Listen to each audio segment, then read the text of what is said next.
This production features adults using adult language. You have been warned. Seriously, Kass is such a potty mouth. You should hear some of the shit she says. Hey kids, so we've learned all we could about 1920s clothing and what the shapes and pieces look like. Today, we're going to go shopping and then we're going to put it all together. But before we go shopping anywhere else, the first place we're going to shop is in our own closets.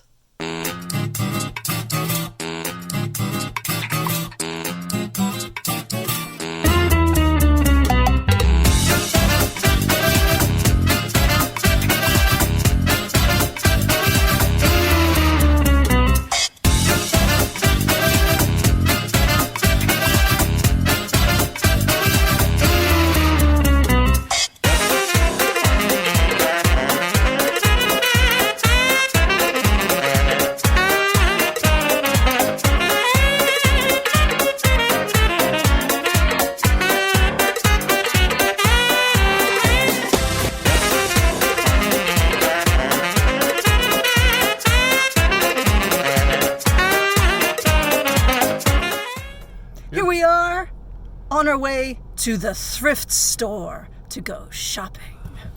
Here we go!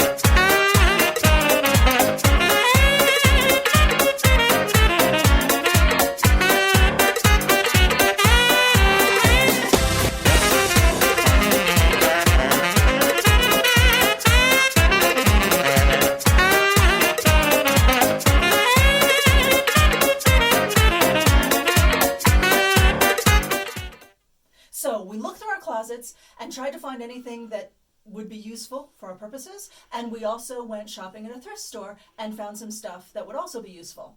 So I found in my closet this wonderful pleated skirt that I forgot I had. It's got pleats, as pleated skirts do. And it's a normal pleated skirt. It comes below the knee. I don't wear it anymore because it's dowdy. I think I bought it actually for a community theater play where I was playing a dowdy old woman. So I don't really wear it in real life. And then I found this lovely cardigan at the thrift store that was in my size and was in a color that reasonably matched. And this cardigan has a self belt at the natural waist, which is how you'd wear it modernly, but that's not very 20s. So we're going to take that off and we're going to tie it. We're going to tie it down around the hips. Or you can buy a belt, like a brown leather, thin brown leather belt that you can put around your hips. But that's the silhouette we're going for. Remember that photograph of Tallulah Bankhead?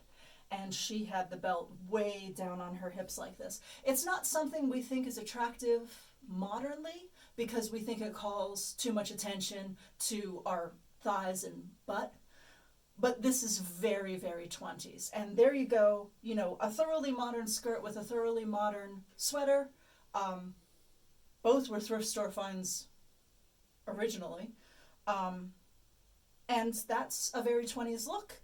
You can add to that a cloche, which matches reasonably well. Or if you don't have one that's in the same color palette, a good black fur felt cloche matches everything. And as for shoes,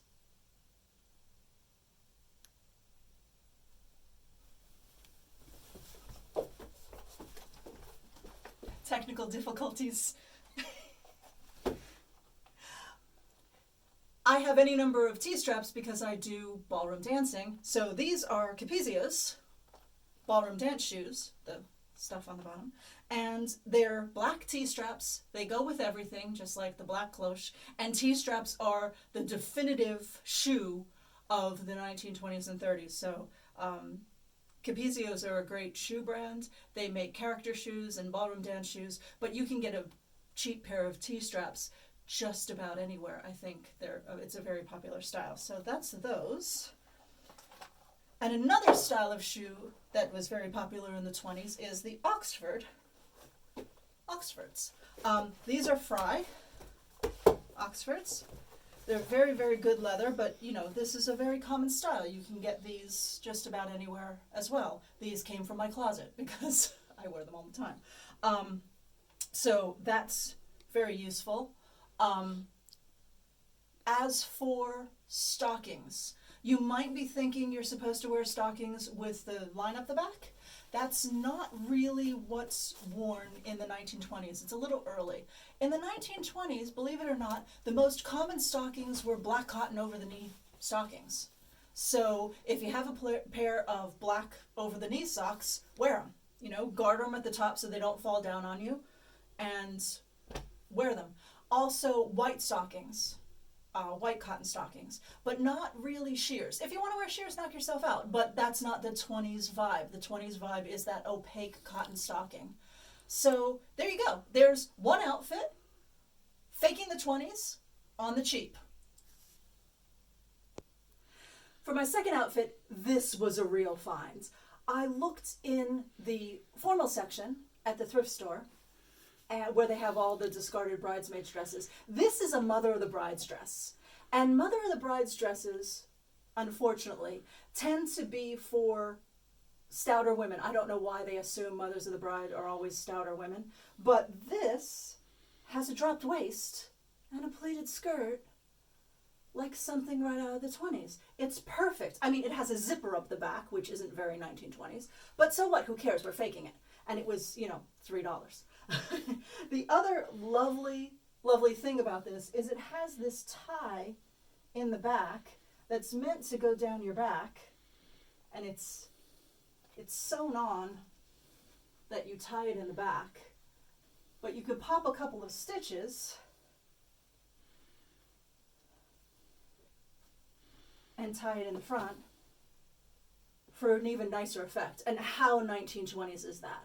Again, wear it with white opaque stockings and T-strap shoes. And I don't have the exact right hat for this, but you can wear it with a cloche. Fur felt cloche is a little heavy for what is clearly a spring dress, but you could wear anything. You could wear a scarf. You could just style your hair. You don't have to wear a hat. But there it is, the perfect 1920s outfit, and I just paid $3 for it at the thrift store. Ta-da! Okay, guys, it's our turn. Check it out. This is what I found at the thrift store. Everything here, except for the necktie, came from the thrift store. Nothing more than $3. You gonna believe that? Anyway, what we've got is nice tweed blazer. I think, $3, $4 tops. This is a vest from a 3-piece suit. No one knows what happened to the pants or the jacket that goes with it. I think I paid a whole $1 for that. The trousers, I don't know if you can see those, but anyway, those are just a pair of basically modern kind of slacks that kind of go together. And I think those were about $2. And the shirt is your standard cotton poplin thing. The shirt isn't exactly right, okay? Because you want something like this on your necktie, okay? If you're going to wear a soft-collared tie... Come in closer, okay. Show us. You see how the knot is pushed up? Well, this is a shirt I bought at a thrift store. Show us under the shirt, under the tie. Can you see that? Get your big hooks out of it. Oh, sorry. There, see that? Right? That's what you're looking at. There's a thing that goes across. You can do that. I think I got this shirt for a whole $1. You can also pick up these little doohunkuses. Come closer. Show us the thing. Put your big ham hook behind it. Oh, yeah, that? Like that, yep. Yep, see? That's how they do it on YouTube, those people. What that does, you put the spear points of your collar. Here, put give it to these- me. It wasn't focused. Wasn't Let me focused? try it. Okay, hold on. Hey, let's. No. What? Up here. Up no. here. Up here. What? You just make a background with your big Okay. hands. There. See that, kids? See what it looks like? Yeah. You can get that at the thrift store because nobody knows what they are. they're usually like a buck because they're shiny. But you clip it onto the points of your collar, right? This won't do a work on this because this mannequin has a thicker neck than me. You should have seen me trying to button this flipping shirt closed. And friends, he has a really thick neck. Like Cardassians. But anyway, when it's on there, it ends up going like that, and it pushes the knot of your collar out. Now, this is a modern necktie.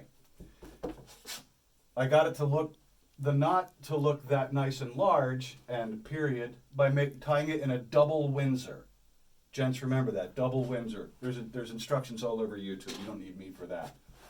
The important things to remember for the 1920s. High gorge. Neckties were short, like this one. This is a vintage job that I picked up years ago.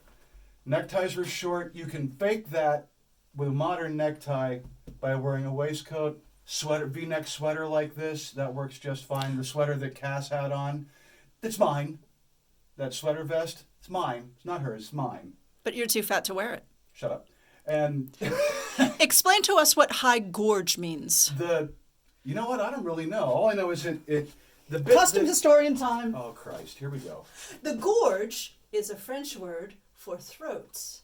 And what it means is that the neckline of the garment is high. So a high gorge vest buttons high, a low gorge vest buttons low. Usually we're talking about vests when we talk about gorge. But yeah, so there you go. Give him a shot. So, it's important when you're wearing a waistcoat, if you want to get the look right, don't do this. Don't do that shit. Just don't. If you've got buttons on your waistcoat, and you will, button them. You're not Edward VII or Right. whoever it He was. was a bastard. But when you get up out of your chair, do button your jacket. When you sit down again, unbutton your jacket. These are important things because you look at a lot of men these days who wear suits. Clearly, they're not used to wearing suits. They're sitting with their jacket buttoned and it goes, "Brr," and it looks like hell. Or they button the wrong button. Oh yeah, they button this button or something. And then see what happens when you button the wrong button? When you button the wrong button, all of that lapel work that the tailor did to make all that fit goes to hell. So Done. don't do that. So yeah, Are you going to sneeze? yeah. Bless you. I'm gonna cut that bit. Maybe not. That might be funny. Anyway, what do we wear with this? Okay, you can. Isn't that enough? You should always wear a hat. When you leave the house, you need to have a lid on your head. Because this is country-ish and casual, kind of like an Oxford Dun sort of look, you can wear one of these. Cloth cap is fine. Okay? It'll look really cool. You'll look like Professor Tolkien headed down to the pub for a pint with the rest of the Inklings, which is cool. But if you want to wear a hat, there's one style that you should look for. It's called a Homburg. And here it is. This is an actual, real one that I, by a miracle, found a couple of years ago in a thrift store. But anyway, that sits... You don't want to wear that at a rakish angle like a fedora. You want to wear it like a normal hat. And yes, you'll look weird until you get used to it. But if you can find one, great. I don't know if any of the replica hat makers like Hats in the Belfry or New York Hat Co. makes them, but you may be able to find them if you just Google Homburg. Good luck. Tell us, Uncle Bob, why is that not a fedora? Because fedora is a different hat. Check it out. Luckily, I have some. Homburg has an upturned rim all the way around, right? There's a crease in the top of the crown of the hat, but there's no pinch in the front. Fedora gets folded, the brim gets folded down in the front. There's the crease in the top, and there's a pinch in the front. The fedora, is basically an offshoot of the Homburg. This Crown has is been- shorter. The crown is slightly shorter. Slightly. But, yeah.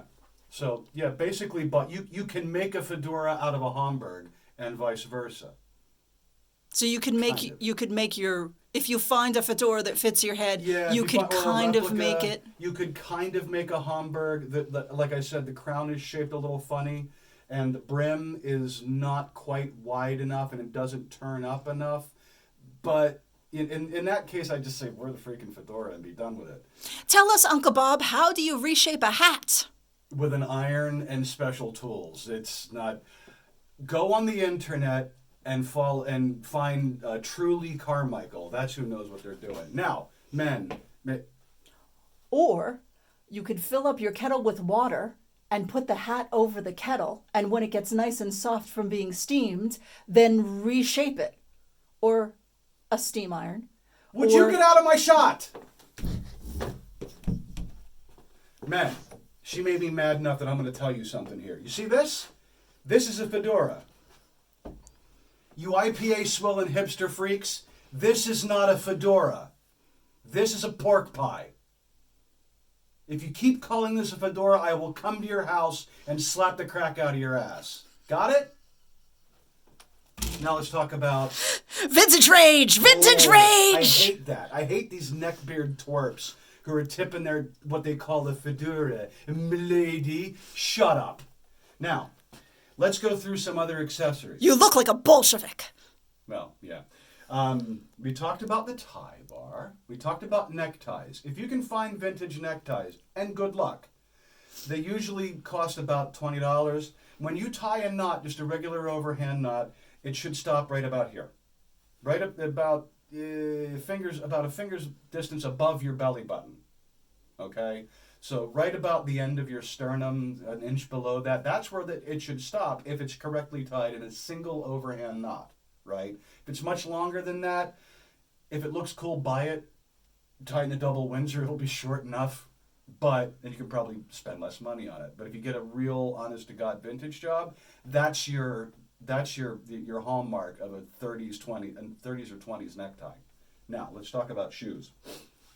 These are modern shoes. You don't have to move it. Good old pair, black wingtips.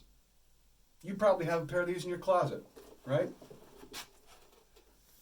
Come this way. Come Come that this way? way. You can do that Show with us. your shoes. At any rate, these are, buy a good pair of shoes, right? Kass was talking about her Fries. Fries are great shoes. They'll last you the rest of your life. These are Alan Edmonds. Got these from Zappos, I think. But they came in like this little velvet bag and with their own shoe trees and stuff in them. But they've got the classic waxed cord for the shoelaces. They've got the leather soles rather than plastic or rubber soles, which makes them, slick as ice in the rain. But anyway, a pair of shoes like this will last you the rest of your life.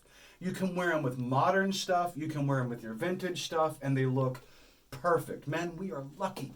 We are so lucky because we can buy shit like this, and it's cost us $75, $50, $75, $100 for a great pair of shoes that work for the entire 20th century till now. So when you hear your lady, your partner, whatever, bitching about shoes and accessories, just sit there and shut up because we got it good. So, shoes. Get yourself a good pair of shoes. Now, we may want to move out a little bit here because what I'm wearing, this is your town and gown, literally, attire. What I'm wearing is sporting attire. Camera person is zooming out. Have we got the whole effect here? No, we're not. I'm up against the door. We don't have the full effect, but I'm going to look at your shoes. Loosen that up. This handle here that way you can move it around. Now that I've done it twice. Yeah. All right. Okay. I've had your head's cut off, but that's fine. Nobody cares about your head. This is sportswear, right? This is your golfing, walking through the woods, shooting partridge, that kind of crap, right? This is what. Let's go through it step by step. The sweater, thoroughly modern. This, I think, came from an outlet store. This is one of the Burberry ones that we bought like 15 years ago. But it's a V-neck. It's thin enough I could wear it under a tweed if I wanted to. I often do. But it's absolutely fine. It's got that nice length for 20s stuff, because men, we have the same thing. If they're not up here, they're all the way down here. The trousers, these are +4s, okay? You're never going to find these at a thrift store. Well, But you did. yeah, these are, I didn't find them at a thrift store. My friend Sarah found them in a thrift store somewhere in like Maine and got them for a song and said, oh, Bob will like these, and sent them to me. I love you. But these are original 20s, 30s +4s. Pull up your sweater. Let's see him. So High-waisted. they're high-waisted, Button fly. button fly, and a safety button on this side, and button fly all the way down. Let's see the fly.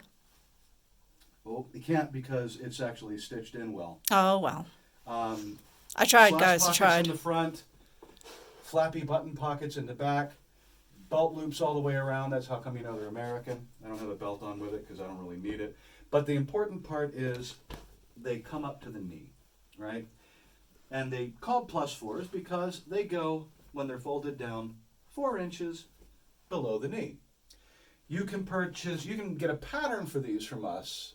What is it, 1324? 1324. RH 1324. We'll make these. But it uses a band round the knee that I'm not wearing properly. It has a buckle to adjust it, like an 18th century shoe buckle. It's got all the spikes and stuff on it. That comes back to a button. So this is probably just vestigial, though it is something that works. It functions like it needs to on these trousers. I think our pattern has the buttons cuff option. But it has yeah. a button cuff.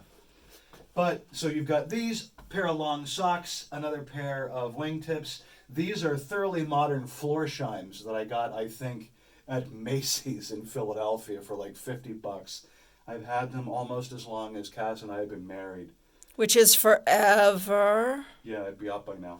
And these have the rubber soles on them, but I mean, they're really comfortable. That's the point. Which leaves us with only these awesome socks. Where do you get these awesome socks? You steal them from your wife. Well, those I did, yeah. Zoom up again. I'll come in a little bit Okay. because the doorknob is in my ass. Yeah, we don't want that. Yeah. You Don't want it. Oh. What are you doing? I'm dropping the thing. Oh, God. Which way do you go? Lefty loosey, righty tighty.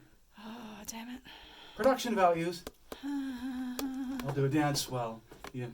This is really real. We're really real people who don't know what the hell we're doing. These. What do you call these? Argyle? Argyle socks. Argyle socks. These come from Sock Dreams. Show the logo. Nobody gives us any money for doing this, but we love them, so we're advertising for them. Sock Dreams. Sock Dreams. I'll put a link in the description. Yep. Sock Dreams, and they're not that expensive. They're what? No. They're They're cotton. $15. Yeah, they're cotton stockings. Cotton stockings. They come up to about here, so well over my knee, right? And they're being held up by the bands. They're over the knee socks. They're over the knee socks. But if you're a reenactor, chances are you've already got socks that'll work with your +4s. Like, I've got kill toes. You know, can you hear the bagpipes? No. Can you hear it? It's a delusion. Okay. Anyway, these are kill toes. These are the very fine wool that kind of thing you get from the people that'll sell you a Catholic schoolgirl skirt and call it a man kilt thing. So we're may getting have these. comments. Well, I wear it all the time. I'm allowed to say that. But if you're I'm Scottish. If you're a reenactor and you do like 18th, 17th, 16th centuries, you've got so many pairs of these things. Your classic, probably from Townsend, cotton or wool, knit, one color stockings. So don't steal the over-the-knee socks from your girlfriend and stretch them out on your big feet. Get your own. Anyway, yeah, that they're fine. You probably have a dozen pairs of them in a dozen different colors.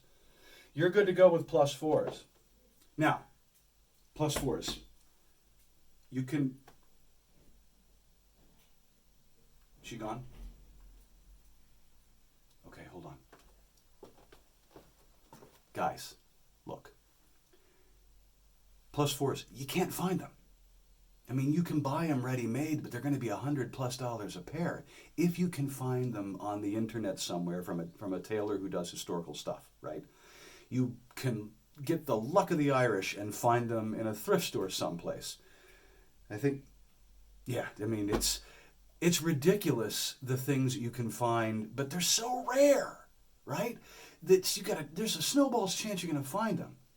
You could buy our pattern, RH1324 for the plus fours, and take them to your tailor, make them yourself, find the fabric, take them to your tailor, have them made that way, made perfectly to your measurements, right? But, you sure she's gone? Check it out, check it out. You see those trousers on that mannequin? Huh? See? They cost $2, $3. I'm going to make a video and show you how to make plus fours out of a pair of those trousers using stuff you've got laying around the house without stitching anything. It's gonna be great. What are you doing? Nothing. Nothing, dear. Just finishing up the video. Okay, guys, so that's basically the 1920s from the thrift store and your closet.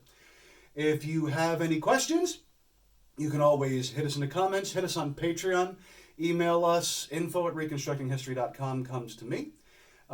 You can find us on Patreon, patreon.com/reconstructinghistory. Be sure to like and subscribe, and we will see you in a very short amount of time where we're going to be talking about something else.